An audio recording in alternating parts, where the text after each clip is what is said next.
आप सभी का आज की इस प्रेस कॉन्फ्रेंस में स्वागत है। ये प्रेस कॉन्फ्रेंस हमने 1 नवंबर को रजिस्टर हुई एक एफआईआर जिसमें एक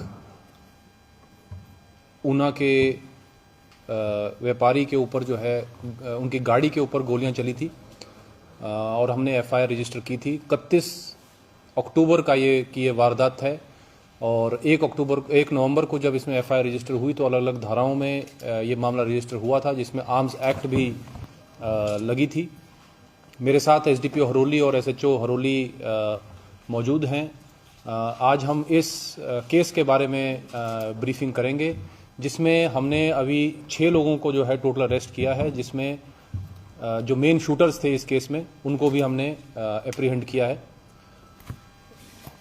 सबसे पहले जो वारदात हुई है ये 31 अक्टूबर शाम की है, जिसमें जो विक्टिम हैं वो अपनी गाड़ी में जब घालूवाल के पास गाड़ी से जा रहे थे तो कुछ अनजान व्यक्ति मोटरसाइकिल पे बैठ के आए और उनकी गाड़ी के ऊपर जो है उन्होंने गोलियां चलाई।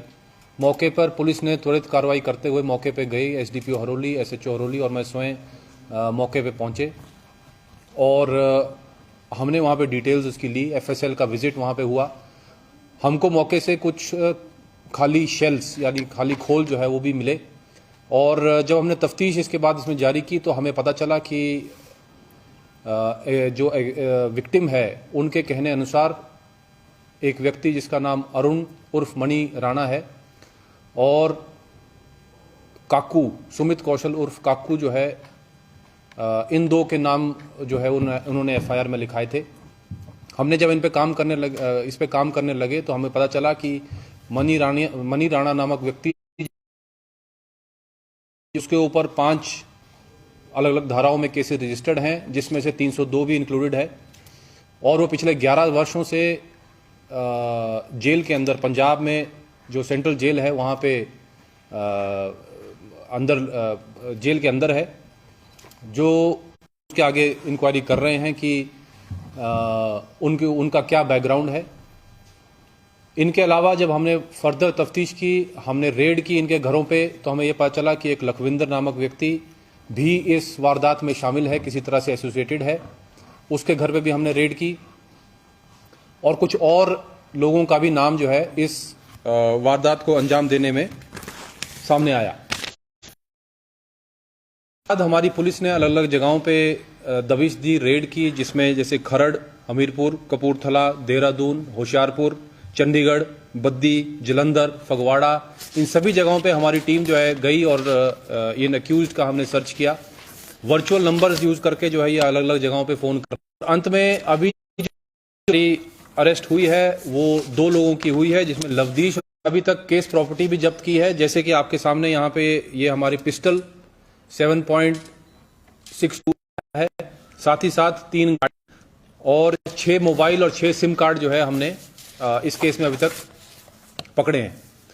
तो ये हमारी अभी तक की इन्वेस्टिगेशन में आया है और फर्दर इसमें इन्वेस्टिगेशन कंटिन्यूड है।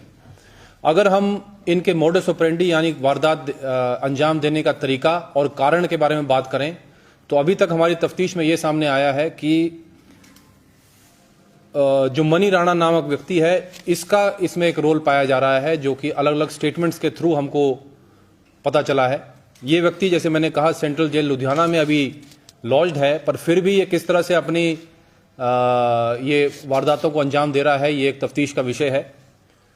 एज पर एक्यूज की स्टेटमेंट जो हमने अभी रिकॉर्ड की है उसके अनुसार मणि राणा का जो फोन है वो हमारे विक्टिम को आता है। विक्टिम के साथ, विक्टिम जो है एक एक्साइज का कॉन्ट्रैक्टर है और पैसे वाले व्यक्ति हैं, तो शायद इसलिए उनको फिरौती के रूप में जो है उनको फोन आया और उन्होंने कुछ पैसों की मांग की इस एक्यूज ने यानी मणि राणा ने। वर्चुअल नंबर, जैसे मैंने कहा, उसका इस्तेमाल इस केस में हो रहा था, तो इसलिए इनको पता चलना कि ये कौन से लोग हैं और कहां से फोन आ रहा है ये करना थोड़ा अभी डिफिकल्ट रहा। पर फिर भी हमने इसको फर्दर जब इन्वेस्टिगेट किया तो हमें यह पता चला कि काकू, सुमित कौशल उर्फ काकू जो है, सुमित जसवाल उर्फ काकू जो है वो और लखविंदर, ये दोनों जो है इन्होंने रेकी का काम किया इस पूरी वारदात में। यानी काकू ने भी फोन पे बात की हमारे विक्टिम से, उनको कहा कि भी आप मणि राणा के कहने के अनुसार जो फिरौती का पैसा है वो उसको दें। और जब वो नहीं माने तो ये डराने के उद्देश्य से जो है इन्होंने इनके ऊपर गोली चलाई। इन दोनों व्यक्तियों ने जो है इस पूरी वारदात में यानी लखविंदर और सुमित जायसवाल ने इस पूरी वारदात को अंजाम देने में मदद की है, हालांकि वो खुद गोली चलाने वालों में से नहीं थे। इन्होंने पूरे रूट में इनकी रेकी की। जो शूटर्स थे इस केस में उनको वो मौके तक लेके आए, उन्होंने गाड़ी दिखाई कि किस गाड़ी में ये विक्टिम जो है जा रहा है। साथ ही साथ इसमें वंश रायजादा नामक व्यक्ति ने जो हमारी गोलियां हैं वो प्रोवाइड की हैं। जो वेपन है वो एक अलग अन्य व्यक्ति का नाम इस केस में आ रहा है, उसने प्रोवाइड की हैं। और जो शूटर्स हैं वो मनी राणा ने कहां से अरेंज किए ये भी एक तफ्तीश का विषय है। और हैरानी वाली बात यह है कि इन ज्यादातर केसेस में ये एक दूसरे को नहीं जानते। जिन लोगों ने गोली चलाई वो काकू और सुमित जायसवाल और लखविंदर को नहीं जानते। जिन्होंने गोलियां प्रोवाइड करवाई वो इन दोनों टीम्स को नहीं जानता। शूटर्स जो है वो मनी राणा ने कहां से प्रोवाइड किए वो भी अभी क्लियर नहीं है। ये सब एक ऑर्गेनाइज तरीके से गिरोह के रूप में अलग अलग जगहों पे काम कर रहे हैं। अभी हमारी तफ्तीश इसमें जैसे मैंने कहा कि जारी है। जो शूटर्स हैं वो उनका किसी बड़े गैंग्स जो नेशनल लेवल पे अलग अलग जगहों पे नॉर्थ इंडिया में काम कर रहे हैं उनसे इनका लिंक होना जो है अभी तक हमें सामने आया है, पर यह हम फर्दर तफ्तीश कर रहे हैं, जिसमें बड़े बड़े गैंगस्टर्स जो यहाँ पे आजकल बहुत एक्टिव नॉर्थ इंडिया में, पंजाब, हरियाणा, बाकी स्टेट्स में हैं, उनके साथ लिंक जो है जुड़ने का अंदेशा है। ऑर्गेनाइज क्राइम के रूप में जैसे मैंने कहा वर्चुअल नंबर्स प्रोवाइड करने वाली टीम अलग, गोलियां टीम प्रोवाइड करने वाली टीम अलग, वेपन प्रोवाइड करने वाली टीम अलग, जो शूटर्स जो बंदूक को चलाएंगे वो प्रोवाइड करने वाली टीम अलग, और अल्टीमेटली जो रेकी करने वाली टीम है वो भी अलग। ये सारे अलग अलग लोग एक ऑर्गेनाइज तरीके से एक व्यक्ति के कहने पे जो है इशारा पे काम कर रहे थे। और ये एक बहुत चिंताजनक बात है, पर फिर भी हमने ये केस रजिस्टर किया है और इस ऑर्गेनाइज्ड गैंग को जो है हमने अभी तक इतने 6 लोगों को जो है इसमें अरेस्ट किया है। फर्दर तफ्तीश इसमें जारी है और इसमें कुछ और लोगों के आने का भी पूरा अंदेशा है। एक और गंभीर मसला जो हमारे सामने वो ये है कि मनी राणा, अरुण कुमार उर्फ मनी राणा, जो इस पूरे वारदात को अंजाम देने में जिसने एक अहम भूमिका निभाई है, वो अभी जैसे मैंने कहा सेंट्रल जेल लुधियाना के अंदर लॉज्ड है। वहां से किस तरह उसने इन अपनी सभी लोगों के साथ कांटेक्ट किया, विक्टिम को फोन किया, ये चीजें अभी तफ्तीश का विषय है। और अभी तक ये हमारे एक्यूज्ड के वर्जन्स में आया है। हम उसको भी कस्टडी ट्रांसफर करके एक बार जब उससे पूछताछ करेंगे तो इस पूरे केस और इसकी जो भी परतें हैं वो खुलेंगी और ये जो पूरा मामला है इसमें और प्रकाश हम डाल पाएंगे। हमारा आपके माध्यम से एक ये भी रिक्वेस्ट रहेगी सभी व्यक्तियों से कि अगर इस तरह की कोई भी कॉल अगर आपको आए तो उसकी जानकारी हमको जल्द से जल्द दें, ताकि हम इस पे फर्दर इंक्वायरी कर सकें, इन्वेस्टिगेशन कर सकें।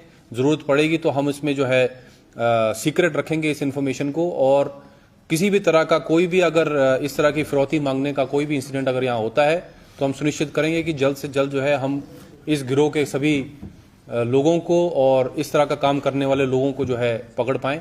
तो अभी इन्वेस्टिगेशन हमारी कंटिन्यूड है। हमारे जो 6 अरेस्ट हैं उनमें से 2 लोगों को अभी हम कोर्ट में पेश करने के बाद रिमांड पे लेंगे और फर्दर इन्वेस्टिगेशन इसमें करेंगे। धन्यवाद।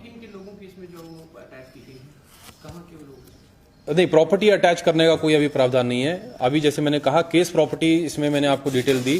केस प्रॉपर्टी अलग अलग, एक बाइक जो बिना नंबर की बाइक थी सिल्वर कलर की, वो हमने एक ब्रिज के नीचे खड़ी हुई जो हमको मिली थी वो हमने रिकवर की है। 3 गाड़ियां जो शूटर्स को लाने के लिए गाड़ी यूज हुई, जो यहां से भागने के लिए, मौके से भागने के लिए जो रेकी करने वाले व्यक्ति थे उन्होंने यूज की है, उस तरह की वो गाड़ियां भी हमने रिकवर की हैं। ये पिस्टल 7.62 कंट्री मेड पिस्टल जो है, ये 7.62 कंट्री मेड पिस्टल जो है ये हमने रिकवर की है पिछले कल। इसके साथ साथ 4 बुलेट्स भी इसके साथ लाइव राउंड प्रेजेंट है। हमको कुछ राउंड जो है मौके से भी, यानी शेल्स मौके से भी हमको मिली हैं। और 6 मोबाइल कार्ड्स, 6 सिम कार्ड्स कुछ सिम जो है तोड़ने का भी हमको इन्फॉर्मेशन मिली है कि कुछ सिम कार्ड उन्होंने तोड़ दिए हैं, डिस्ट्रॉय कर दिए हैं। इनके अलावा वर्चुअल सिम कार्ड्स वगैरह, वर्चुअल नंबर्स वगैरह भी यूज किए गए हैं। ये भी हमको अभी हमारे केस में आया है सामने।